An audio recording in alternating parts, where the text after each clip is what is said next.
All right. Good evening, guys. And as you can see from your handouts tonight, I'm here to talk to you about the dangers of Bashar al-Assad and the reasons why they need to install a no-fly zone over Syria.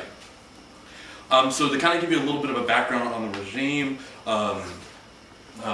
Bashar's father, Hafez, supported the Ba'ath coup in 1963, and since then they basically, or at least since 1970, after he himself led a coup, they've been leading Syria since then, and throughout all this time they've led a big trail of violence and murders, whatever. For example, in '81 in Hama, there was a Sunni revolt that they ended up killing over 10,000 of their own citizens to be able to maintain power. Also, since the current revolt in Syria has started, it's been over 7 months of daily protests, and the regime has responded with military force and police brutality against these protesters, killing over 3,000 since it started. Now they're even using their own navy on the coastline and bombarding cities that actually have a large number of protesters. They've gone beyond just trying to quell anyone for any specific thing so much as just really out there to actually get back at their people and to be able to maintain power. Though the Syrian people actually need to have they need to actually have a say in their government, and they need to actually listen to their people. And if they don't, the only way this is going to happen is if Bashar steps down. And for that to happen, it is imperative that they install a no-fly zone and be able to decrease the power of Bashar's military, so he won't be able to inflict harm on his people. But one of the major complaints that the people have had against Bashar, one of the things that is done since they come to power, is these emergency laws that actually restrict the freedom of speech and prevent people from being able to organize, which is why they've responded so strongly to this. But that is no excuse for what's going on, and he needs to be held accountable.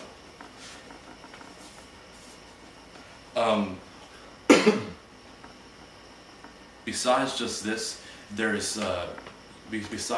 this, he's actually employed the use of armed thugs against his own people, and to where he'll have them go in normal street clothes and actually go in and attack his own civilians with tasers and batons, to where it doesn't matter what the protesters are doing, they're going to respond. It doesn't matter how peaceful they act, they've responded in violence and will continue to do so. Now, besides just having control over the government, Bashar has also had complete influence over the military, over his career as president, and also over normal business enterprises. His cousin runs Syriatel, which is the largest company in Syria and the biggest conglomerate, which also owns a large portion of their oil wealth, their transportation wealth, and their equity wealth, their home equity in the real estate markets. So he's used his power to get to put his friends and families in the highest positions and giving them huge reward. There is no way that Syria can become a democratic country without him stepping down, and that's why this needs to happen. Also what's going on is that really there hasn't been much of a response from the international community. It's important that they put pressure on him to be able to actually to get results. So they need to be able to actually restrict the regime's cash flow and stop buying oil. And this is what I'm trying to persuade you of the importance of not only stopping Bashar, but also of stopping his ability to gain wealth. What else? As kind of more examples of kind of the violence that he's doing on his people, he's using drive-by shootings into crowds to where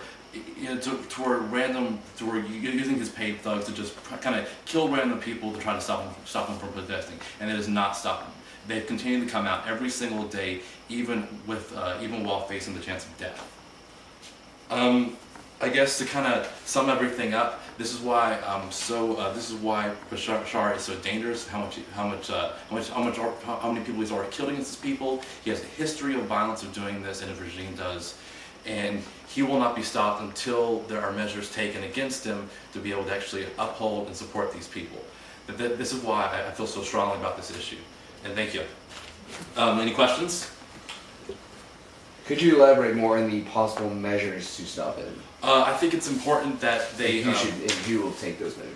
I think it's important that the UN and other international bodies use their military force to establish a no-fly zone to be able to basically just to diminish his military power so he can't kill his people.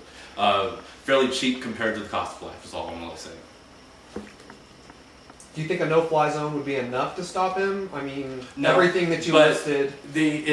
When you already have protesters kind of coming out every single day and they're already willing to do that, if you were able to just weaken his military, you should be able to at least even enough to where you would get the results you would then expect. When it's already gone this far. Would it require some sort of additional, like, military intervention, sending the UN or the U.S. sending troops in to remove him from power, or do you think that the no-fly zone would be enough? I don't think that would be helpful in this situation. I think when you already have a population so against their current leaders, to where if you simply take away their ability to use force, it will just kind of come of itself.